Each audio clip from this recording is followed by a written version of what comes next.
Buongiorno. Buongiorno. Come stai? I'm great. How are you? Fabulous. Fabulous. We're here with Nance McManus, an artist from the United States, exhibiting several works at the Biennale this year, and she's going to tell us about the works which she created specifically for this exhibition, and about her life and home in the United States.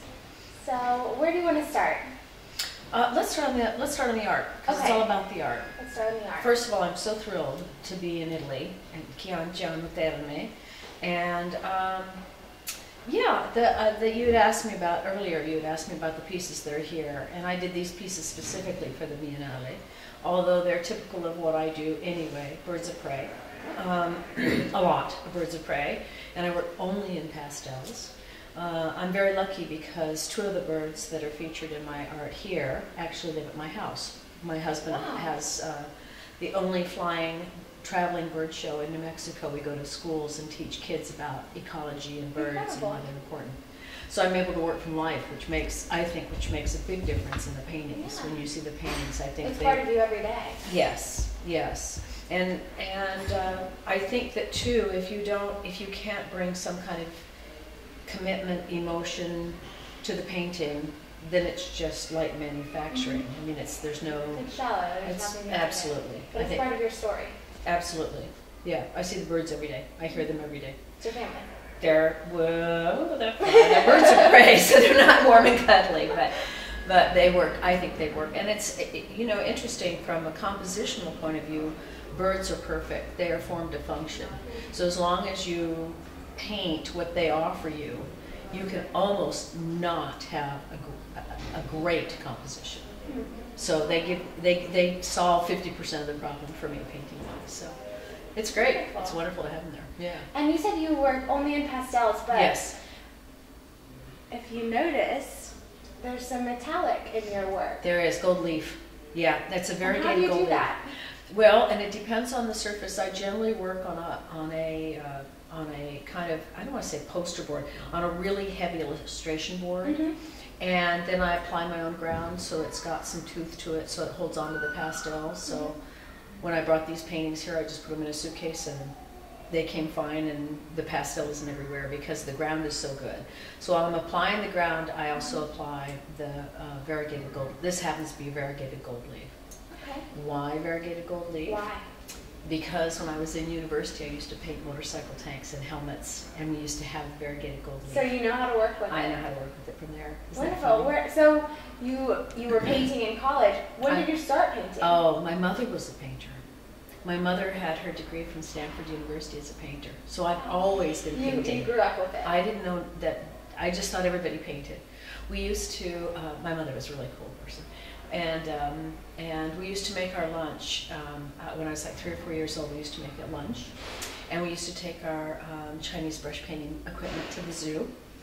And we would sit and grind and make our ink at the zoo in front of the otters. Oh yes, it was wonderful. And then we would paint and we would have lunch. And we'd go set up someplace else and grind some more ink and go paint someplace else. So I thought everybody had great art and painted every day in their house. I just thought that's the way people lived. And now, was that in California? That's in New Mexico. In New Mexico, is that where you live now?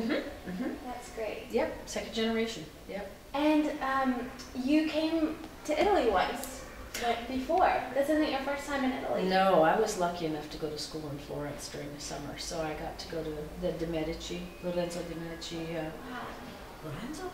de Medici school for the summer. Yeah, so I got to work really hard on my Italian. I stayed in I had a bedroom in an apartment, and I was the woman who wouldn't let me speak English. No English. And then I knew she was a teacher, and I think I knew she was an elementary school teacher. And I got to the end of the summer, and she turned around and spoke perfect English to me, and I did that. I bet. It was very good. That was a shock. So were you learning about art while you were there? Yeah, I was painting very badly, by the way. Painting horrible watercolors. I'm so glad I found pastels.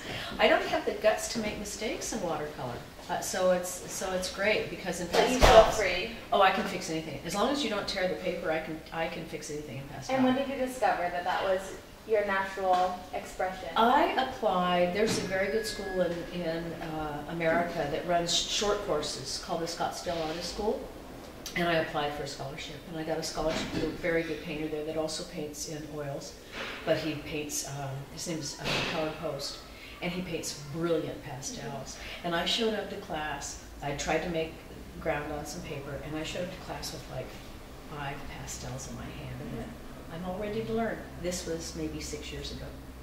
And luckily, because of having painted in so many other things, it wasn't, he didn't have to teach me about color or value or that, but it was so cute. You had a good foundation. I had a great foundation, but to show up and go, can I paint with these? He's going, it's a start. It's only not enough, but it's a start.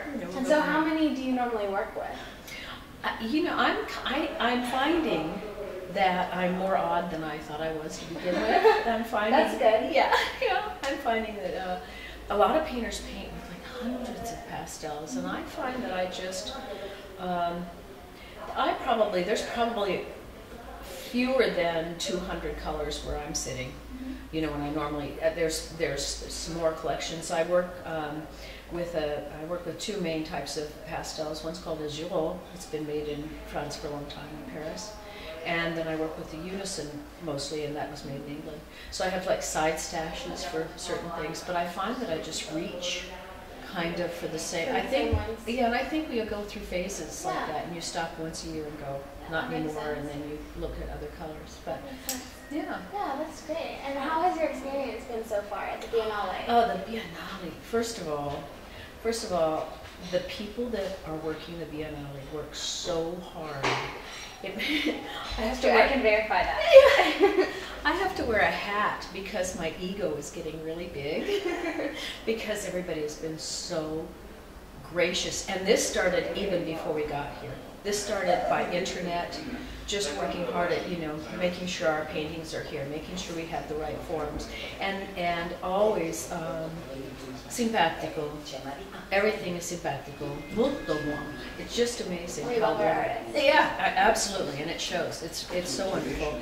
And then the collateral events. It just. I can't imagine why anybody would only come for 2 or 3 days. I mean, one of the artists said, "Oh, I'm leaving tonight," and I thought, how can you come all the way to Chianciano Terme and not stay for everything? It's been fabulous. It's been wonderful. I'm so glad that you're able to be a part of it and that you were able to come. Oh, me too. Just put me at the top of the list for next one, please. Yeah, Thank you very much. I appreciate it. Hope to see you again, and hope to see you. Amanda, you're great. Thank you so much. Thanks.